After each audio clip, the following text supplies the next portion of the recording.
Hi everybody and welcome to world affairs topic. और आज जो टॉपिक है वो काफी इंपॉर्टेंट रहने वाला है। जैसा कि आपको पता होगा, सिलिकॉन वैली बैंक कोलैप्स कर चुका है और साथ साथ में क्रेडिट स्विस जो स्विट्जरलैंड का सेकंड लार्जेस्ट बैंक है वो भी कोलैप्स कर चुका है। और इसी बीच कहीं ना कहीं यूएसए में इन्फ्लेशन काफी ज्यादा है। साथ साथ आप भारत में भी देखोगे तो इन्फ्लेशन बढ़ते ही जा रहे हैं। तो इस वजह से कहीं ना कहीं रिसेशन जो है वो भी देखने को मिल रहा है, क्योंकि काफी सारी tech companies including Amazon, Microsoft, Google ने काफी सारे अपने वर्कर्स को फायर किया है। तो क्या हम उम्मीद लगा सकते हैं कि ये जो 2023 साल रहने वाला है ये रिसेशन भरा होगा, और अगर होगा तो इसका इम्प्लीकेशंस भारत के ऊपर क्या होगा? तो इस वीडियो में इन सारे डिटेल्स को जानने के लिए वीडियो में बने रहिए और सीधा लिए चलते हैं आपको टॉपिक की तरफ। Okay, this video is presented by me Rajat Dubey. So Credit Suisse and global banking turmoil. Basically आप देखोगे तो ये क्रेडिट स्विस, जिसको रिसेंटली यूबीएस जो है, अगेन ये स्विट्जरलैंड का सबसे बड़ा बैंक है, तो इसने ही इसको एक्वायर कर लिया है। तो इस चीज को भी हम अभी यहाँ पर देखेंगे। ऑलरेडी हमने सिलिकॉन वैली बैंक के ऊपर एक डिटेल्ड वीडियो करा है, तो अगर आपने इस वीडियो के बाद में भी आपको सिलिकॉन वैली बैंक का समझना होगा तो आप जाकर के उस वीडियो को जरूर चेकआउट कर लीजिएगा। नाउ क्रेडिट स्विस जो है वो स्विट्जरलैंड का सेकंड लार्जेस्ट बैंक है और ये काफी इन्फ्लुएंशियल बैंक है ग्लोबल हिस्ट्री में, और इसको यूबीएस ने खरीद लिया है जो कि लार्जेस्ट स्विस बैंक है, और काफी समय से दोनों प्रतिद्वंदी की तरह ही काम कर रहे थे।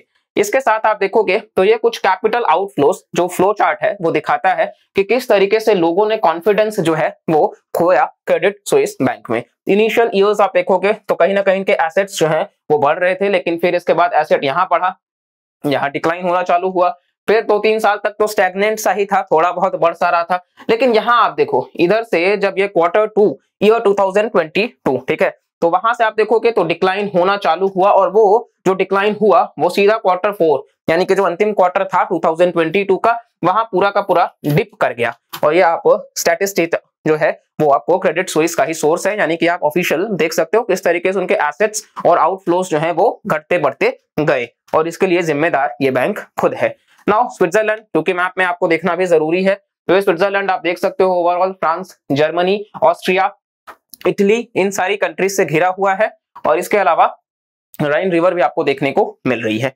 नाउ यही मुद्दा है रिसेशन जिसको हमको डिस्कस करना है। क्रेडिट स्विस रिसेंटली कहीं ना कहीं 10 बिलियन यूएस डॉलर्स तक का विथड्रॉल देखने को मिला पिछले सप्ताह, और जिसकी वजह से कहीं ना कहीं क्या हुआ कि बैंक रन बहुत ज्यादा ऑल ऑफ अ सडन देखने को आपको मिल गया। लोग यहाँ इस तस्वीर में आप देखिए, लोग कहीं ना कहीं मतलब बैंक में लाइन लगा करके खड़े थे अपने पैसों के लिए कि जल्द से जल्द वो अपना पैसा जो है वो निकाल सके। और इसके लिए जो यूबीएस ने लिया है वो 3.2 billion US dollars Credit Suisse को देगी, और स्विस गवर्नमेंट भी 9 बिलियन यूएस डॉलर्स उनको देंगे, और साथ साथ में 100 बिलियन जो है वो स्विस नेशनल बैंक यूबीएस को देगा, क्योंकि ऑलरेडी जाहिर सी बात है यूबीएस एक उस बैंक को ले रहा है जो खोखला हो चुका है, तो उस बैंक को चलाने के लिए यूबीएस के पास में भी तो फंड्स होने चाहिए। तो इस वजह से अपकमिंग जो भी सरकार है वो उनकी मदद कर रही है। इसके अलावा आप देखोगे तो 166 साल के इतिहास में बैंकिंग हिस्ट्री में ये अब तक का काफी स्पेक्टेक्युलर कोलैप्स माना जा रहा है। इसके अलावा आप देखोगे तो पिछले 10 दिनों में कई सारे मेजर बैंक्स कोलैप्स कर चुके हैं, इंक्लूडिंग आप देखोगे रिपब्लिक बैंक और सिग्नेचर बैंक जो है वो भी इसी का पार्ट रहा है। सिलिकॉन वैली बैंक ऑलरेडी हमने देख लिया किस तरीके से डिपॉजिटर्स बैंक रन की तरफ भागे, और ये आप देखोगे सिलिकॉन वैली बैंक का अगर बैलेंस शीट, तो यहाँ पे आप देखोगे इनके लायबिलिटीज जो है वो रफली 200 बिलियन के आसपास है, और एसेट्स 212 बिलियन के आसपास। और ये जो इनका एसेट्स हुआ भी करता था, तो आप देखोगे इनका जो मेजॉरिटी पोर्शन था वो था हेल्ड टू मैच्योरिटी सिक्योरिटीज में। एक्चुअली बैंक्स कैसे पैसा कमाते हैं, मान के चलिए कि हम जैसे जो डिपॉजिटर्स हैं, हम जाकर के पैसा को अपना डिपॉजिट कराते हैं सेविंग्स अकाउंट में, तो सेविंग्स अकाउंट में तो हो सकता है कि हमको अगर नीड लगेगा तो आज जो हम डिपॉजिट किए हैं वो हम आज के ही आज निकाल भी सकते हैं। लेकिन ये बैंक ने फॉल्ट कहाँ किया, इस बैंक ने उन पैसों को जो शॉर्ट टर्म के लिए था उन पैसों को हेल्ड टू मैच्योरिटी सिक्योरिटीज पे रख दिया लंबे समय के लिए। और क्योंकि इस बैंक में सबसे ज्यादा जो है वो टेक कंपनीज ही इन्वॉल्व थे, क्योंकि ये स्टार्टअप्स और वेंचर कैपिटलिस्ट्स को ही फंड कर रहा था।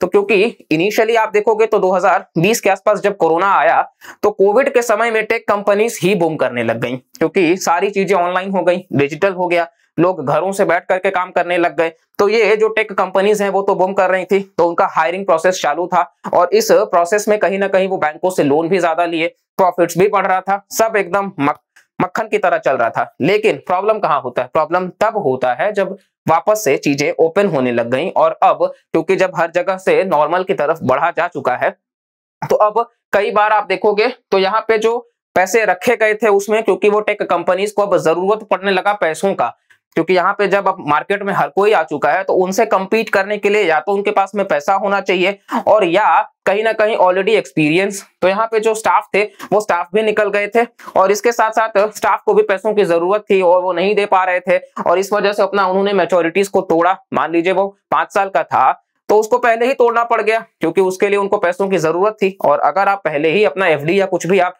तोड़ रहे हो तो उसमें आपको एक लॉस उठाना पड़ता है पेनल्टी चार्जेस के फॉर्म में। तो ये आप देखोगे इस वजह से बहुत ज्यादा इसका वेटेज यहीं पर था, और इस वजह से सिलिकॉन वैली बैंक को काफी नुकसान उठाना पड़ गया। इसके अलावा शॉर्ट टर्म बोरोविंग्स, और ये तो खैर इक्विटी वगैरह इस पे आपको नजर डालने की तो जरूरत नहीं है। इसका मेजर जो था वो कस्टमर के डिपॉजिट्स ही थे। लायबिलिटीज में भी आप देखोगे तो मेजरली कस्टमर डिपॉजिट किए थे। अरे भैया, तो डिपॉजिट किया है तो निकालेगा ना, जाहिर सी बात है। लेकिन यहाँ पे सिलिकॉन वैली बैंक उस चीज को उस लेवल पे नहीं समझ पाया है। नेक्स्ट हम देखेंगे, और यहाँ कहीं ना कहीं जो बैंक रन की बात हम कर रहे थे, कहीं ना कहीं आप ओवरऑल देखोगे तो कयास ये भी लगाए जा रहे हैं कि 2008 का जो लेहमैन ब्रदर क्राइसिस देखने को मिला था हाउसिंग डिपार्टमेंट में, तो क्या वापस से ये चीजें अगेन 2023 में उन्हीं का एक एग्जांपल बनता जा रहा है क्या? तो इसी चीज को भी हम यहाँ पे डिस्कस करेंगे। सिग्नेचर बैंक का भी हमने बात कर लिया, जो ज्यादातर अपना क्रिप्टो करेंसीज में डील कर रहा था, और इसके अलावा यूएस फेड रिजर्व जो है वो कहीं ना कहीं जैसे वहां का सेंट्रल बैंक है यूनाइटेड स्टेट्स का, वैसे हमारे यहाँ आरबीआई भी है जो सेंट्रल बैंक है। तो बेसिकली फर्स्ट रिपब्लिक जो है वो उनमें से बैंक्स है जो कि काफी अच्छा परफॉर्मेंस माना जाता है। नाउ दोनों आप देखोगे तो ओवरऑल पॉलिसीज सेम अपना रहे हैं इन्फ्लेशन को टैकल करने के लिए। दोनों ही मॉनेटरी पॉलिसी जो कमिटी होती है, तो जो एकोमोडेटिव, न्यूट्रल और हॉकिश स्टांस होता है, तो अभी हॉकिश स्टांस दोनों ही अपना रहे हैं, यानी कि लगातार इंटरेस्ट रेट्स को बढ़ा रहे हैं रेपो रेट के फॉर्म में, यानी कि जिस दर पे शेड्यूल्ड कमर्शियल बैंक्स आरबीआई से शॉर्ट टर्म के लिए लोन लेते हैं कोलैटरल रख करके। इसके अलावा आप देखोगे तो ओवरनाइट एसएनपी जो है उन्होंने डाउनग्रेड भी कर दिया था। एसएनपी कौन है? स्टैंडर्ड एंड पुअर्स, और ये बेसिकली एक रेटिंग एजेंसी है, क्रेडिट रेटिंग एजेंसी। जैसे हमारे यहाँ भारत एक अपने आप में काफी सारे क्रिसिल, इकरा, ये सारे जैसे क्रेडिट रेटिंग एजेंसीज हैं, वैसे यूनाइटेड स्टेट्स में भी एसएनपी, मूडीज, ये सारे जो है वो क्रेडिट रेटिंग एजेंसी हैं। तो इसने फर्स्ट रिपब्लिक बैंक को ऑलरेडी डाउनग्रेड कर दिया था, जिसकी वजह से 30 बिलियन का इंफ्यूजन देखने को मिला था कि 30 बिलियन डॉलर्स को डाला जाएगा, लेकिन उससे प्रॉब्लम सॉल्व होने वाला नहीं है ना। फिर हम रीजंस की तरफ बात कर लेते हैं। ये तो पूरा का पूरा हमने कंटेक्स्ट समझा, कितने सारे बैंक्स धड़ल्ले से गिर रहे हैं, लेकिन आखिर क्यों, आखिर अचानक से ये क्राइसिस बैंकिंग में क्यों आया? तो सबसे बड़ी बात तो आपको ये बताई जानी चाहिए कि कहीं ना कहीं ओवरऑल आप देखोगे तो सबसे बड़ा जो गलती देखने को आपको मिलेगा, United states of America Lehman brothers crisis जब होता है तो उसके बाद में उस क्राइसिस से निपटने के लिए उन्होंने बहुत ज्यादा सस्ते दाम पे, आप कह सकते हो चीप मनी देना चालू कर दिया। चीप मनी का मतलब क्या कि फ्री कॉस्ट पे, लगभग 0.1 रेट ऑफ इंटरेस्ट पे वो लोन देना चालू कर दिए, और सबको देने लग गए। फ्री में पैसे ले जाओ, पैसा बट रहा है, ले जाओ, तुम भी ले जाओ, तुम भी ले जाओ, तुम भी ले जाओ, इसी तरीके से, ठीक है। और उसका फायदा सब किसी ने उठाया। जाहिर सी बात है, फ्री में मिल रहा था तो हर किसी को उठाना ही था। अब उस वक्त तो पैसे ले लिए, बड़ा अच्छा लग रहा था, पैसे लेने में मजा किसको नहीं आता है, तो वो तो हमने ले लिया। और इसके बाद में फिर हम क्या देख सकते हैं कि आज के समय में जब यहाँ पे महंगाई भी बढ़ चुकी है और लोगों के पास में पैसे बच भी कम रहे हैं, तो अब क्योंकि इन्फ्लेशन बढ़ रहा है तो यूएस ने अपने रेपो रेट को बढ़ाया।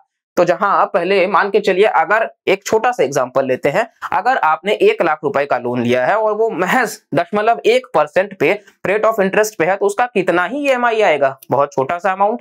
लेकिन वही अगर आप 1 लाख के जगह आप 10 लाख पकड़ लो या 1 लाख ही रखो, लेकिन अब इस बार जो रेट ऑफ इंटरेस्ट है वो 0.1 से अगर वो 5% पे आ जाए तो फिर आपका ईएमआई बढ़ेगा, बिल्कुल बढ़ेगा यार, जेब पे प्रेशर पड़ेगा। और साथ साथ क्योंकि महंगाई है, बाकी सामान पे भी आपके जेब पे प्रेशर पड़ रहा है, यानी कि ऑलरेडी महंगाई तो पैसे को खींच ही रही है, ऊपर से रेपो रेट क्योंकि बढ़ा है, आपने जो लोन लिया है उसके प्रति जो ईएमआई है वो भी बढ़ रहा है। तो कुल मिलाकर के यार फंस तो हम ही रहे हैं, और यही हुआ लोगों के साथ में। तो इस वजह से सबसे पहला कारण तो ये कि ये जो प्रिंट करेंसी करना चालू कर दिए कि लोगों को फ्री में पैसे दे दो, पैसा है क्या आखिर, हाथों की धूल, और उसी हिसाब से लोगों को देना भी चालू किए।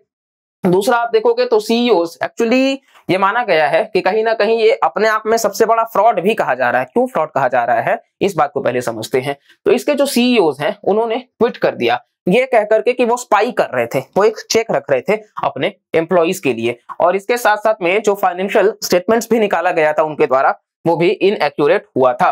और इसके अलावा सिलिकॉन वैली बैंक में तो और बाप निकला, क्या बाप निकला कि उसने मिसमैनेजमेंट में भी गलत दिखाया और फ्रॉड तो उसका था ही, साथ साथ में यूएस गवर्नमेंट को जो उसने बॉन्ड्स लॉन्ग टर्म में रख दिया था और वो एसेट लायबिलिटी मिसमैच हो गया। जैसा कि आपको हम बताएं कि इन्होंने लॉन्ग टर्म में रखा लेकिन पैसों की डिमांड हुई, इनके पास पैसा है नहीं, तो इन्होंने फिर क्या किया कि उन्हीं बॉन्ड्स को फिर ब्रेक किया और जो भी पैसे मिले उसको देना चालू किया। अब जाहिर सी बात है अगर आप बॉन्ड्स ब्रेक कर रहे हो, कल जाकर के आप मार्केट में सडनली पैसों के लिए मांग करोगे तो मार्केट तो ये समझेगा ना कि यार कुछ तो गड़बड़ है इस बैंक के साथ में। अभी तक तो इसके पास में बहुत सारा वेल्थ पड़ा था, अचानक से ये अपने पैसों की मांग क्यों कर रहा है, इसका मतलब है कि कुछ तो गड़बड़ है, और जहां गड़बड़ है वहां हम पहले से सतर्क हो जाते हैं, है ना जी। तो इसके अलावा हम बात कर लेते हैं, यहाँ पे आप देखोगे तो डिपॉजिटर्स अपने पैसे चाहते थे और यूएस लगातार इंटरेस्ट रेट्स बढ़ा रही है जिसकी वजह से लॉसेस देखने को मिल जाएगा। साथ साथ में दुख की बात वहीं तक खत्म नहीं होती है, अभी और दुख है भाई, जिंदगी दुख से ही भरा पड़ा है। तो चीफ रिस्क ऑफिसर जो है आप देखोगे तो चीफ रिस्क ऑफिसर जो हुआ थे अप्रैल और जनवरी ये दोनों ही महीने में वो गायब थे, ठीक है। हर बैंक का एक चीफ रिस्क ऑफिसर होता है लेकिन सिलिकॉन वैली बैंक का चीफ रिस्क ऑफिसर ना अप्रैल मंथ में था और ना जनवरी मंथ में था, और ये आलम तब का था जब उन्हीं महीनों में फेड ने इंटरेस्ट रेट्स को सबसे ज्यादा बढ़ाया था। तो क्या उसका इंपैक्ट पड़ेगा बगैर किसी चीफ रिस्क ऑफिसर के एनालिसिस के, आप यूं ही कैसे कर सकते हो चीजों को इंप्लीमेंट।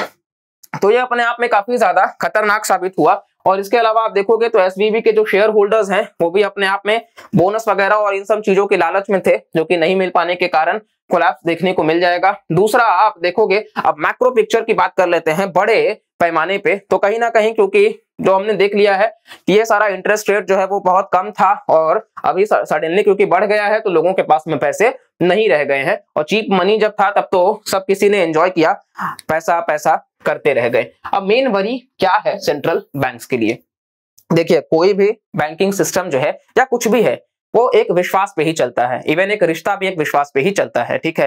तो आज हम और आप पढ़ा रहे हैं एक दूसरे को तो ये भी एक विश्वास से ही है। मेरे को विश्वास है कि आप लोग इस वीडियो को पूरा देखिएगा, वीडियो को लाइक करिएगा, चैनल को सब्सक्राइब करिएगा और ज्यादा से ज्यादा लोगों तक शेयर करिएगा।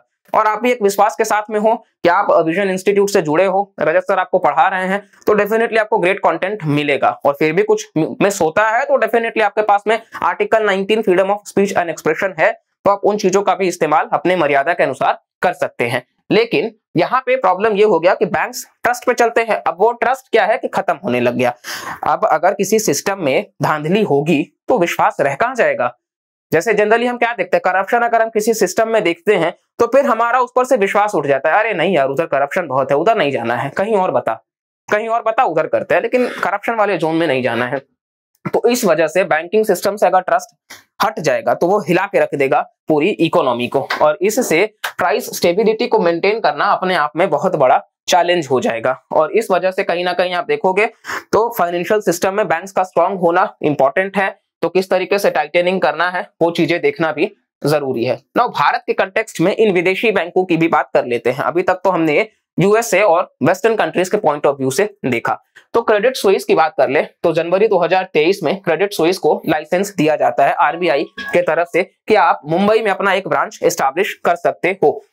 करेंटली इसका सिर्फ 1.5% का शेयर है फॉरेन बैंक्स के एसेट में भारत में, जो कि लगभग 0.1% ही है, यानी कि हमें इतनी भी परेशान होने की जरूरत नहीं है क्योंकि क्रेडिट स्विस कोलैप्स कर गया, लेकिन हमारे यहाँ तो उसका वेटेज 1.5% है यार, तो फिर हमें काय को टेंशन लेना है, ठीक है। इसके अलावा आप देखोगे तो इसमें टोटल जो एसेट्स है वो 20,000 करोड़ से भी ज्यादा का है। तो 20,000 करोड़ मतलब आप समझ रहे हो उतना बड़ा एसेट, तो फिर भी वो मतलब 1.5% बहुत पैसा है यार। इसके अलावा 12th लार्जेस्ट फॉरेन बैंक्स में से एक है भारत के, और ये रिपोर्ट बेसिकली एक जेफरीज करके है उनके द्वारा लाया गया है। नाउ सर्वे ने प्रेजेंट किया कि जो बैंक का एसेट्स है वो G6 में है, शॉर्ट टर्म में है, ठीक है, गवर्नमेंट सिक्योरिटीज में, और इसका जो एनपीएल है नॉन परफॉर्मिंग लोन वो भी 0 है, यानी कि बहुत अच्छा काम इन्होंने किया था। नाउ फॉरेन बैंक्स भारत में क्या इनका है स्टेटस, तो अभी तक 45 फॉरेन बैंक्स भारत में है जो बेसिकली 6% शेयर है उनका टोटल एसेट्स में, 4% लोन में, वो सब आपको याद नहीं रखना है, 5% डिपॉजिट्स में, और इनका डेरिवेटिव मार्केट में यानी कि फॉरेक्स और इंटरेस्ट रेट में इनका वेटेज ज्यादा है 50% के आसपास। और आप देखोगे तो होली ओन्ड सब्सिडियरी ये होते हैं, यानी कि फॉरेन बैंक्स डायरेक्टली नहीं चलते हैं, किसी ना किसी बैंक से वो ज्यादातर जुड़ करके चलते हैं। इसके अलावा भारत के 5 बिगेस्ट फॉरेन बैंक्स की बात कर ले तो HSBC, ठीक है, जिसको सिलिकॉन वैली बैंक आप याद रखें, सिटी बैंक, एक्सिस नहीं इसको, स्टैंडर्ड चार्टर्ड, ड्यूशे बैंक और JP मॉर्गन चेस, ये लार्जेस्ट US बैंक भी है। अब ये आपको हम फ्लो चार्ट दिखाते हैं, जो रिसेशन की बात है हम उस चीज को पहले समझने की कोशिश करते हैं। अब ये प्राइस लेवल को दर्शा रहा है किस तरीके से इन्फ्लेशन ने, महंगाई ने प्रभाव डाला है US के इकोनॉमी में। बेसिकली ये US का चार्ट है, 1970 की बात है, 80, 90, 2000, 2010 और 2020, और फर्दर आप देखोगे यहाँ आपको दिख रहा होगा, ठीक है। आप स्टार्टिंग में देखो तो इन्फ्लेशन क्या ही है, कुछ नहीं है, 0% से थोड़ा सा ऊपर, और यहाँ फिर आप देखोगे तो थोड़ा बहुत बढ़ता गया वो उस तरफ, ठीक है। ऑयल क्राइसिस आपको याद होगा, वो सारी चीजें जहां से G7 का स्टार्ट होता है। फिर इधर आप 1980 में थोड़ा आप देख सकते हो, फिर आप ये डिप करते करते करते करते फिलहाल यहाँ तक तो ठीक है, आप देखोगे ग्रोथ में चल रहा है, लेकिन ओवरऑल आप देखोगे 2010 में आलम ये था कि वो नेगेटिव पे आ चुका था, ठीक है, डिफ्लेशन इतना ज्यादा था। फिर 2020 में आप देखोगे तो अगेन 8.3% के आसपास पहुंच चुका है। तो प्राइसेस के दर किस हिसाब से बढ़ रहे हैं वो आपको दर्शा रहे हैं कि यूएस में इन्फ्लेशन का क्या प्रभाव पड़ रहा है, ठीक है, जिसको टैकल करने के लिए यूएस फेड रिजर्व लगातार मेहनत कर रही है। अब ये जो चार्ट है वो आपको दिखाएगा यूएस का परचेजिंग मैनेजर्स इंडेक्स, PMI और GDP। तो बेसिकली आप देखोगे ये GDP को दर्शा रहा है, ग्रे वाला जो लाइन है, और जो ब्लू है वो S&P का PMI है, परचेजिंग मैनेजर्स इंडेक्स, ठीक है। तो जो ब्लू वाला है आप देखोगे परचेजिंग मैनेजर्स इंडेक्स, मतलब किसी भी इंसान का जो परचेजिंग पावर है वो कितना है। अगर मेरे पास 100 रुपए हैं तो हम 100 के अकॉर्डिंग ही सामान खरीदेंगे, अगर 500 है तो उसके अकॉर्डिंग, तो जैसा रहेगा नोट उसके हिसाब से हम सामान खरीद पाएंगे। तो GDP जिस हिसाब से है आप देखोगे यहाँ पे GDP ग्रोथ में था तो परचेजिंग मैनेजर्स इंडेक्स भी ग्रोथ में है। इधर आप देखोगे 2009 में GDP क्योंकि नीचे आ चुका है तो परचेजिंग मैनेजर्स इंडेक्स भी नीचे आ चुका है। अभी तक तो ये कोरिलेटिव चल रहे हैं, फिर अगेन GDP ऊपर, ये भी ऊपर, और ऐसे इस तरीके से चलते चलते फिलहाल यहाँ पे आप देखिए 2020 के आसपास कोरोना काल, और यहाँ पे GDP धड़ाम से नीचे गिर चुका है और परचेजिंग मैनेजर्स इंडेक्स भी नीचे आ चुका है, और वापस से यहाँ पे GDP ऊपर है तो परचेजिंग मैनेजर्स इंडेक्स ऊपर है। और फिलहाल के लिए आप देखोगे 2022 लगभग कहीं ना कहीं ये माना जाता है कि अगर वो 50 से नीचे जा रहा है तो वो थोड़ा सा खतरे का सिंबल नजर आएगा, और ये कोरोना काल में तो गया ही था लेकिन अब वापस से 50 के नीचे को टच कर रहा है, तो ये एक थ्रेट होगा क्योंकि महंगाई है तो लोगों का परचेजिंग पावर जो है वो भी घटेगा। अनएम्प्लॉयमेंट रेट की बात कर लेते हैं, और ये हमारे भारत का ही है चार्ट। तो आप देखोगे यहाँ पे मेल कितने लोग अनएम्प्लॉयड हैं, फीमेल, और ऑल इंडिया बेसिस पे ये कितने पर्सन हैं। तो आप चार्ट अपने अकॉर्डिंग आप देख सकते हैं। ये सोर्स जो है वो ministry of statistics and programme implementation का ही है, मंत्रालय का। तो यहाँ पे आप देखोगे ये जनवरी से मार्च तक का डेटा अवेलेबल है 2021 का, ठीक है। तो ये किस तरीके से अनएम्प्लॉयमेंट है आप देखोगे तो ये वोलेटाइल होता जा रहा है, लेकिन चीजें अभी भी हमें काम करना है स्किल इंडिया मिशन पे, ज्यादा से ज्यादा रोजगार लाया जा सके और ज्यादा से ज्यादा लोगों को सोशल सिक्योरिटी कवर मिले। इसके अलावा rise and fall of bad loans का देखोगे भारत में किस तरीके से, ये भी RBI का डेटा है आप देख रहे हैं। तो यहाँ पे बैड लोन्स का मतलब क्या कि वो लोन जो बैंक ने दिया लेकिन वहां से चांसेस बहुत कम है कि पैसे मिल पाएंगे, ठीक है, यानी कि NPA होने का चांस बहुत ज्यादा है। NPA मतलब नॉन परफॉर्मिंग एसेट, मतलब वो लोन जिसपे 90 डेज या उससे ज्यादा हो गया है और ना ही इंटरेस्ट आ रहा है और ना ही प्रिंसिपल, ठीक है। तो आप देखो कि बैड लोन्स 2011 में किस तरीके से था, और आप देख रहे हैं 2016 से बैड लोन्स किस तरीके से बढ़ रहा था, और 2018 आते आते तो बहुत ज्यादा बढ़ गया था, जिसके लिए प्रोजेक्ट सशक्त भी चलाया गया था सुनील मेहता पैनल कमिटी के रिकमेंडेशंस पे। और 2022 आते आते चीजें घटी हैं, आप 19 से देख रहे हो तो घट रहा है, और 22 आते आते बैड लोन्स कम हुआ है, यानी कि बैंकों के ऊपर रेस्ट्रिक्शंस लगाया गया है।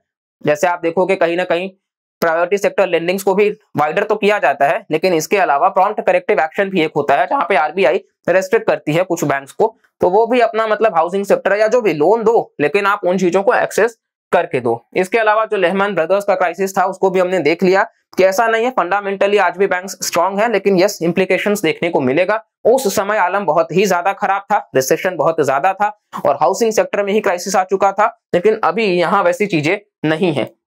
और ये आप देखोगे तो ये अगला जो बैंक है वो है यूके बैंक या डच बैंक जिसको हम बोलते हैं, बहुत बड़ा बैंक है ये भी। और इसके भी शेयर्स आप देखोगे किस तरीके से ग्राफ जो है वो नीचे दिखता जा रहा है, यानी कि कुल मिला के ग्रोथ इनका भी कम हो रहा है। तो क्या हम उम्मीद लगा सकते हैं कि अगला जो कोलैप्स करने वाला बैंक होगा वो डच बैंक होगा? तो बिल्कुल अभी वैसा कुछ हम फिक्स तो नहीं कह सकते, लेकिन अगर कुछ रहा तो डेफिनेटली उसके ऊपर हम डिटेल्ड वीडियो लाएंगे। वेल उम्मीद तो यही करेंगे कि ना हो, क्योंकि इससे बैंकिंग सिस्टम वाकई खतरे में आ जाएगा। और क्रेडिट स्विस यूबीएस मर्जर जो है वो भारत में भी 14,000 जॉब्स को इंपैक्ट करेगा, और ये कहीं ना कहीं डेफिनेटली अनएम्प्लॉयमेंट का एक अगेन कारण। और इस वजह से आप देखोगे चीजें जुड़ी हुई हैं। क्रेडिट स्विस है स्विट्जरलैंड का बैंक, लेकिन उसका इंपैक्ट भारत में भी देखने को मिल रहा है, ग्लोबलाइजेशन। और साथ साथ में यहाँ पे देखोगे तो बिजनेस टुडे का आर्टिकल जहां पे ये कहा जा रहा है आरबीआई के द्वारा कि ग्लोबल इकोनॉमी से अलग इंडिया को स्लो डाउन नहीं फेस करना पड़ेगा, ठीक है। और ये आरबीआई का ही एक आर्टिकल है। तो कुल मिला के वो ये कह रहे हैं कि जो सिलिकॉन वैली बैंक है, क्रेडिट स्विस कोलैप्स है, ये डेफिनेटली बाकी जो कंट्रीज हैं उन पर प्रभाव पड़ेगा, लेकिन भारत उस शॉक को एब्जॉर्ब कर लेगा। और अभी तक भी आईएमएफ ने भी और बाकी जो वर्ल्ड बैंक है वो सब भारत के ही फेवर में बात कर रहे हैं। लेकिन कुल मिलाकर के आप इतना समझ लो कि अगर नुकसान हर तरीके से हो रहा है तो उसका प्रभाव भारत के ऊपर भी होगा। रही बात रिसेशन की, तो जाहिर सी बात है अभी हम श्योरली तो उस चीज को नहीं कह सकते हैं, लेकिन जिस तरीके से क्रैशेस देखने को आपको मिल रहे हैं और जिस तरीके से इन्फ्लेशन बढ़ रहा है, बॉन्ड्स वगैरह के दाम गिर रहे हैं और ये जो बैंकिंग सिस्टम भी कोलैप्स कर रहे हैं, तो ओवरऑल आलम अभी बहुत बेहतर तो नहीं है। लेकिन यस, हमें फंडामेंटल्स को स्ट्रॉन्ग करना होगा और ज्यादा से ज्यादा ह्यूमन कैपिटल पे इन्वेस्टमेंट करना होगा। फिर उम्मीद करते हैं कि इस वीडियो से आपने कुछ सीखा होगा। एग्जैक्टली तो इसका कुछ आंसर नहीं है, अपकमिंग जो भी रहेगा कंटेक्स्ट उसके हिसाब से हम वर्ल्ड अफेयर्स पे आपको अपडेट करते रहेंगे। लेकिन जुड़े रहिए वीडियो के साथ में। वीडियो पसंद आए तो वीडियो को लाइक करिएगा, कमेंट करिएगा, सब्सक्राइब करके रखिएगा और ज्यादा से ज्यादा शेयर करिएगा। और इस फैमिली को और बड़ा बनाते हैं ताकि ये जो नॉलेज है वो और ज्यादा बेहतर कर सके। उम्मीद करते हैं कि ये जो इकोनॉमिक कॉन्सेप्ट्स हैं वो भी आपको बड़ा इंटरेस्टिंग लगा होगा। चलिए, वीडियो को पूरा देखने के लिए थैंक यू सो मच और मिलते हैं अगले वीडियो में। तब तक के लिए bye bye, take care and जय हिंद।